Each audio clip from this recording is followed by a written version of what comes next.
Empecemos por algo. Usted estuvo hace pocos días en la Asamblea Nacional también dando un aporte sobre cómo podrían desde esta entidad trabajar, por ejemplo, con las personas desaparecidas, cómo manejar esta información, a qué acuerdos se llegaron, qué resultados se obtuvieron.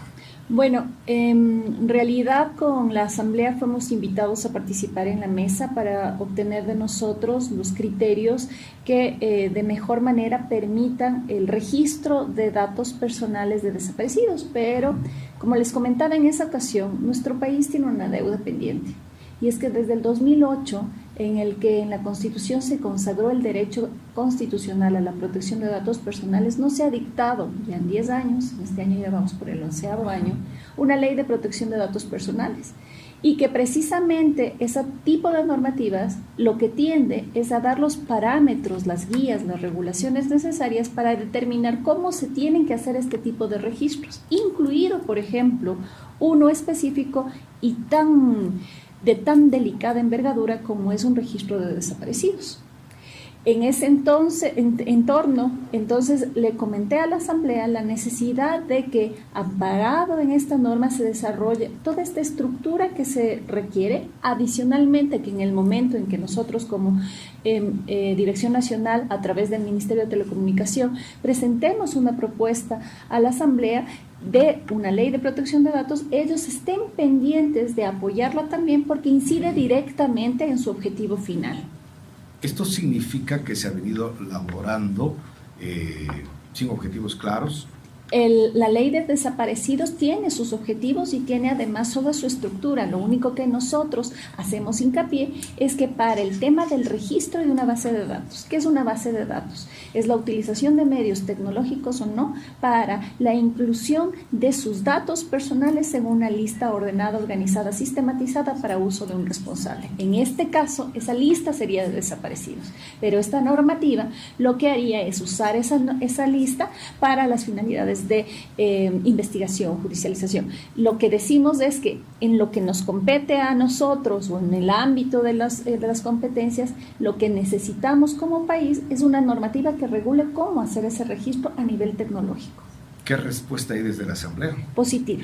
Se dieron cuenta que efectivamente la necesidad en el país de una ley de protección de datos personales y de una relación directa con esta ley que ellos tienen como objetivo proteger, incentivar todas las acciones tendientes a asegurar a las acciones para precautelar a las personas que han desaparecido, a los familiares que han de los desaparecidos, todo eso necesita también de este nivel de protección en el registro de esas bases de datos. Por eso es que me convocaron a mí, aunque el tema no es asociado directamente a la Dirección Nacional, sino desde esta otra perspectiva en que la Dirección Nacional se encarga de los registros públicos. ¿Qué es lo que suele ocurrir? Y por eso es que hay confusión en la ciudadanía. Los registros públicos son registros que tienen dos tipos de datos: datos personales y datos públicos. Los datos públicos son aquellos que revierten en todo lo que el Estado hace en el ejercicio de las funciones, en el ejercicio de la actividad pública. Costos de contratos, procesos contractuales, quienes están en cargos ostentan cargos de dignidad ciudadana, sus declaraciones patrimoniales, por ejemplo. Todos estos datos son datos que parten del ejercicio de la actividad pública. Pero en el mismo registro también pueden haber datos personales, y esos datos personales tienen otro régimen de protección porque son los datos que lo identifican y lo hacen identificable, y que si no son protegidos de una manera adecuada pueden causarle a usted un perjuicio directo.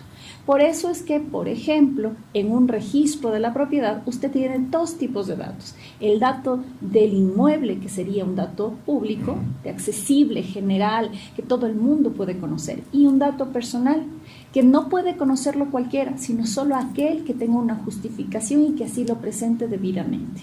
Y solo entonces se puede entregar ese dato. Por eso es que, lamentablemente, en el país teníamos una ley de registro de datos públicos, pero teníamos sin la otra pata. La otra pata es una ley de protección de datos, y esa es la que no había, y la que no hay hasta ahora. Para finalizar esta presenciación en la Asamblea, ¿se fijaron fechas? ¿Hay establecido un cronograma para poder ya establecer esto que está faltando, esta otra pata? Sí, nosotros lo que les dijimos es que estamos trabajando en el anteproyecto de protección de datos personales ahora mismo en el mes de enero. El día 16 le invitamos a la ciudadanía a través de esta radio, por favor, que nos acompañen a la mesa de elaboración constructiva del anteproyecto en una de sus fases finales. Hemos trabajado todo el año, hemos hecho mesas de trabajo con especialistas, con sociedad civil, con academia, con gente que siente la necesidad de una normativa de protección de datos. También fuimos ya a las distintas ciudades del país a presentarles el contenido mínimo, qué cuestiones deberían integrarse, y ahora ya tenemos una versión que ahora queremos someterla al conocimiento general.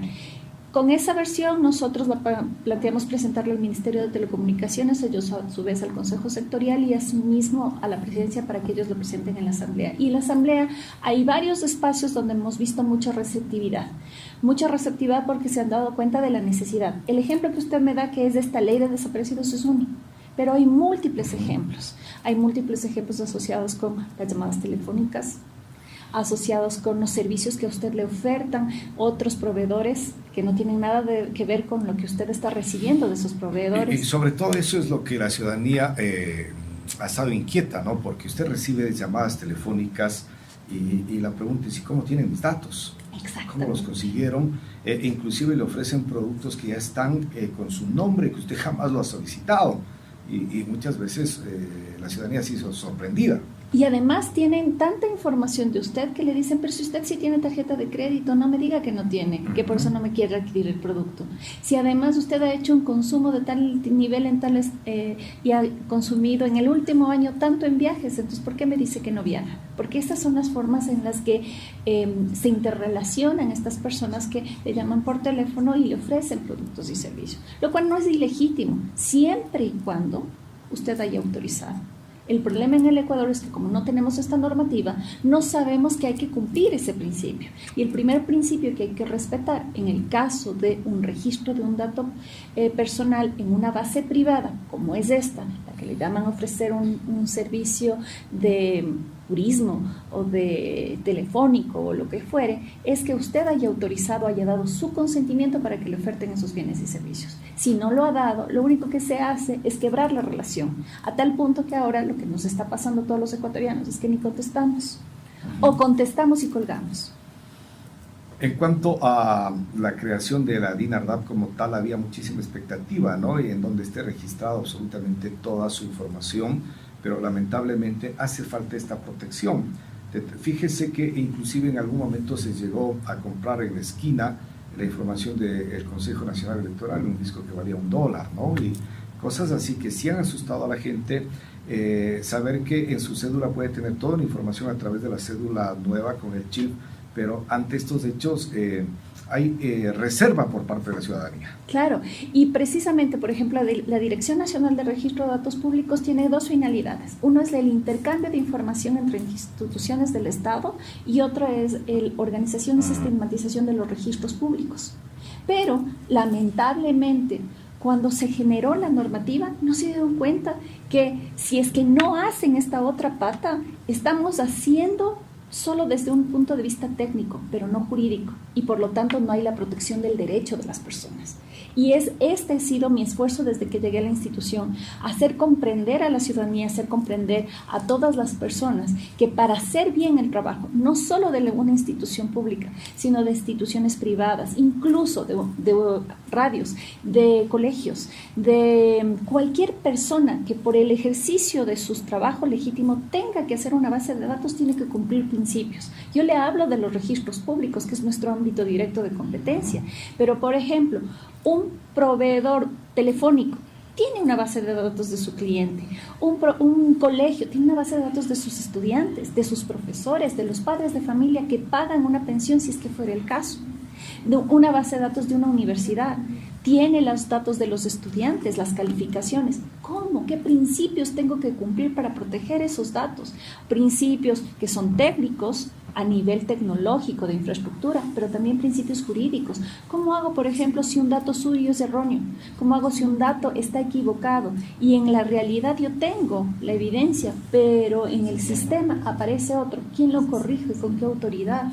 ¿Con qué niveles de interacción? ¿Cómo eso me puede estar causando un prejuicio si usted a nivel de base de datos tiene la condición de discapacitado cuando no lo es? ¿O tiene una enfermedad asignada como VIH-Sida cuando no la tiene? ¿O tiene, por ejemplo, la condición de moroso cuando no lo es? ¿Quién corrige ese dato? ¿Cómo hacemos ese proceso? ¿A cuánta gente ya no le está pasando eso? Ha perdido una oportunidad de trabajo, la oportunidad de acceder a un crédito, de acceder a una beca, porque el error está en una base de datos, aunque en la realidad no existe tal error. Maxi. Sí, claro, doctora, bienvenida, muy buenos días.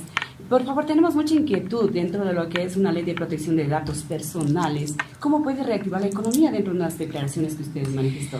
Sí, efectivamente, nosotros a nivel internacional, con mucho pesar le cuento que somos de los únicos 3 países de la región que no tenemos una ley de protección de datos personales, junto con Bolivia y Venezuela.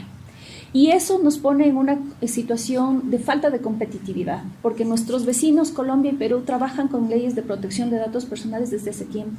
Y ya saben que para un intercambio ordenado, incluso para ofertas telefónicas de servicio, ¿cómo proceder? ¿Cómo darle ese servicio a la ciudadanía, al usuario, al consumidor, y que tenga una relación de satisfacción? Nosotros no sabemos aún hacer eso. Un productor de software ya sabe cómo elaborar el software siguiendo estos principios de protección de datos personales. Nuestros proveedores de software aún no. Los servicios bancarios, los servicios telefónicos, los servicios en general, incluso del Estado, ya están adaptados a estas lógicas de protección. Nosotros estamos recién tratando de construir en Ecuador una cultura de protección de datos personales sobre la base de este esfuerzo que hemos emprendido. Entonces eso nos pone en una situación de no competitividad a nivel público y a nivel privado. Y en nivel privado no podemos comercializar, por ejemplo, con Europa, porque ellos ya tienen regímenes especiales altos en esta normativa, que si nosotros no cumplimos no podemos ofertar ni bienes ni servicios a ciudadanos europeos en entorno europeo, porque no cumplimos la normativa. Esta ley va a estar alineada entonces con la... Tiene que estar alineada con todos los estándares internacionales, cumpliendo además nuestras necesidades, porque nosotros tenemos condiciones especiales propias, nuestra propia idiosincrasia que debe ser reconocida en la norma, pero que debe cumplir con estos estándares, porque si no nos estamos quedando y aislando del mundo. Nos protegemos, pero a la vez a través de la red digital podemos también extender nuestros servicios. Es que los datos son útiles y son necesarios precisamente porque ahora son el nuevo petróleo, son lo que mueve, son lo que le permite a usted mejorar su calidad, su servicio, su entrega de información y de bienes.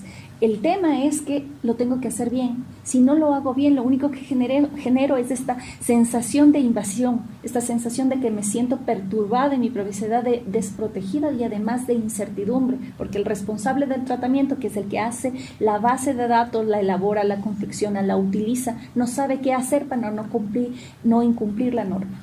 Doctor, esta ley de protección de datos personales también es una gran ventaja para las empresas, entonces. Es una ventaja competitiva, es un nicho de mercado, es una posibilidad de mejora, es poder... Es tener una hoja de vida permanente, ¿no? Es una hoja de protegida. ruta para saber cómo puedo hacer, para que después no vengan y me digan, pero es que yo le di una autorización y no he grabado y entonces no tengo el respaldo de que usted me adquirió el bien o el servicio. Como ya cumpliría yo la normativa, tendría todo cumplido y tendría todo desarrollado como para poder defenderme, que efectivamente ese responsable de tratamiento, empresa en este caso, ha cumplido todos los estándares y por lo tanto usted ha adquirido un bien y servicio telefónico.